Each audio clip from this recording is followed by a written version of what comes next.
for the number 12 pick, number 123, and their 2022 first-round pick. A lot to digest there, a lot of numbers. Take a moment. Hope that made sense. At least you have the full screen to look at. Max, who's the big winner after these draft trades? Jets fans are the big winner after these trades, because what all these trades mean is that Miami couldn't get Zach Wilson, so they moved on. So they traded down out of the 3 spot and got more stuff to build around Tua, who I assume they like because he's good. And I didn't watch a lot of Zach Wilson in college. It reminded me of the 04 draft when all of a sudden toward the end of the year I heard a lot about Roethlisberger, this big kid, Roethlisberger. And so I started watching stuff after the fact. Oh, yeah, he's good. Zach Wilson's name pops up late and everyone's like, yeah, he's going to go before Fields. What, really? Before Justin Fields? And I was defending Fields for a while, but over the last couple of weeks I've been watching a lot of Zach Wilson. Oh, my God. I see it. I see it. Like, you have to give it up at a certain point. This dude is talented. And when you look at the Jets, you know what the type of thing the Jets would do throughout their history? No, we're going to stay with Sam Darnold. Yeah, but what's Sam Darnold? Sam Darnold may wind up eventually to be a good quarterback. You can't rule that out. But it doesn't. The early returns don't look so good. And is he going to be a great quarterback? Really, you're going to go with Sam Darnold? You're going to build around him? You're going to spin your wheels and probably waste Jets fans' time? No. They've clearly identified Zach Wilson as the guy. And by the way, guys, they have 4 first-round picks in the next couple of years, this year and next year. They have multiple third-round picks. And they could probably trade Sam Darnold, you would think, for at least a second.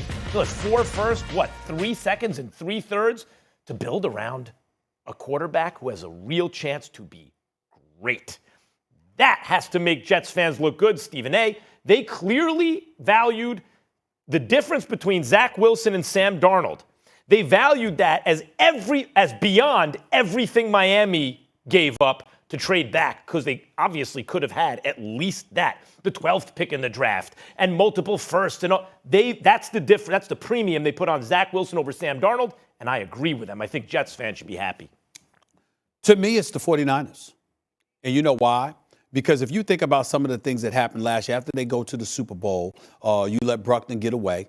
Obviously, Bosa gets hurt. He's out. He's down and out. And your defense was compromised to some degree, even though it was still an elite defense in the National Football League. Jimmy Garoppolo got hurt. George Kittle got hurt. Deebo Samuel was out for a little bit earlier. I forget which games that he missed or whatever, but he certainly didn't play the whole season.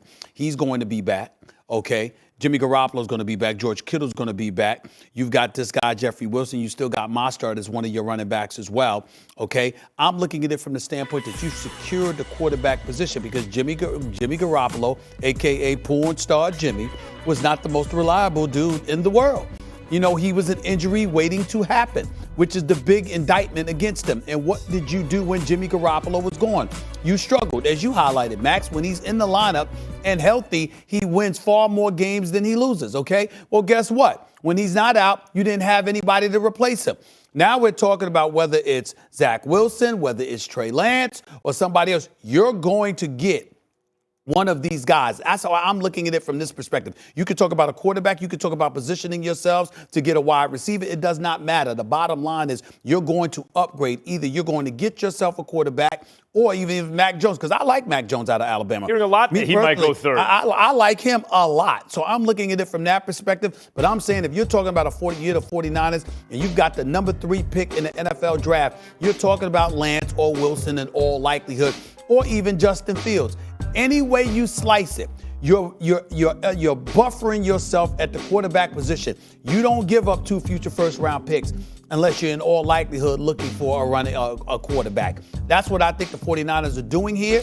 I think that it's the right thing to do, because I think when you look at the rest of their squad, they've got a crew. It's just that at the quarterback spot, it wasn't reliable because you had a guy in Jimmy G that just simply was not durable. You know what becomes apparent to me here is that the Jets and the Dolphins look at Zach Wilson and say, that dude is different, right? There's Trevor Lawrence, it seems to me, and Zach Wilson in this draft as the ones that at least those 2 teams are thinking those guys are a cut above, because Miami reportedly was looking to trade up, couldn't do it, and then decided to trade down. And look at how much they extracted just to go from 3 to 6, to fall 3 slots. You got all those picks. I mean, that's a whole lot. And obviously the Jets could have had that haul had they traded out of the Zach Wilson slot.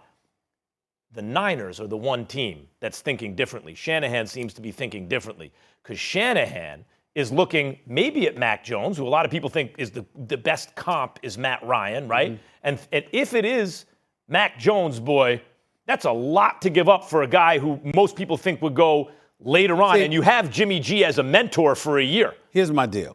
I don't consider Jets fans winners because they've got so many question marks. And they've been allergic to winning for so long. I mean, they have nowhere to go but up. For Robert Saleh, I expect him to do. I think he's a damn good coach, and I expect him to do good things. But still, it's a work in progress. As it pertains to the Miami Dolphins, the fact that you found yourself involved in such a deal, to me, creates question marks about Tua Tagovailoa. Now, you may have ultimately reached the conclusion that he has a promising future, and we're going to trust him moving forward. But when I think about the Miami Dolphins, they just seem to have more questions than answers at this particular moment in time, even as it pertains to their quarterback. And that's what I'm suspect about. But wait a minute. Like Tua, all they're saying is, other than Zach Wilson and Trevor Lawrence, we don't think any of these quarterbacks gives us a big premium over our guy. Right. Now they have the 6th pick, multiple firsts to build around. They're already pretty Miami good. Right. So what I'm saying is, if it was really about those guys, right? Okay, then why move down? You obviously have more needs, and you're willing to surround Tua. But I'm just saying the questions. So you can't get Zach Wilson with 3. That's why. That's right. The questions that we've asked about them, it just seems to me like, say for example, if they could have got Zach Wilson, then bye Tua. No, they couldn't. You know what I'm saying? That's what I'm saying. I understand that, but I'm saying if they could have, they would have said bye. You see what I'm saying? That doesn't say much to me about Tua. Okay, that's to me, we look at it totally different. You're saying that's kind of down on Tua.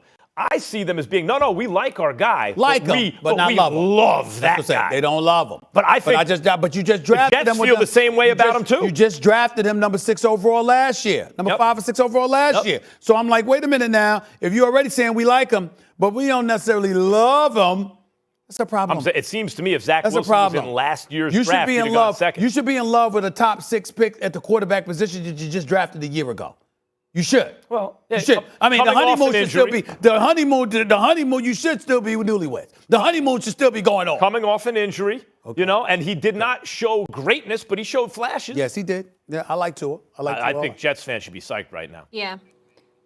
But to Stephen A's point, if you're looking at other options. But these teams, this is nothing new in terms of them with first-round trades. All these 3 teams have done this in recent years as well, guys. We will leave it there. When we come back, someone's throwing around Super Bowl, Max Kellerman, in the same sentence as our New York Football Giants. Yes, that's the truth. Who has high expectations for Danny Dimes? And are they too high? That's coming up next. And who will make the jump from Elite 8 to the Final 4? Dickie V coming up with the answers at the bottom of the hour.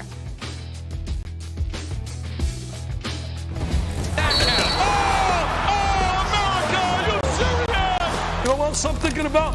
Rip this up. My brackets and all the brackets. You feel like you're here at Michigan State watching the game because of this guy right here. And that's why I love him. Dance, Jimmy, baby. Dance, Jimmy, baby. You want a great environment? We got a great environment. Dance on, baby. I want a dance spot. I'm going to give him a dance, baby. Oh, are you kidding me? There was some baby with a capital A.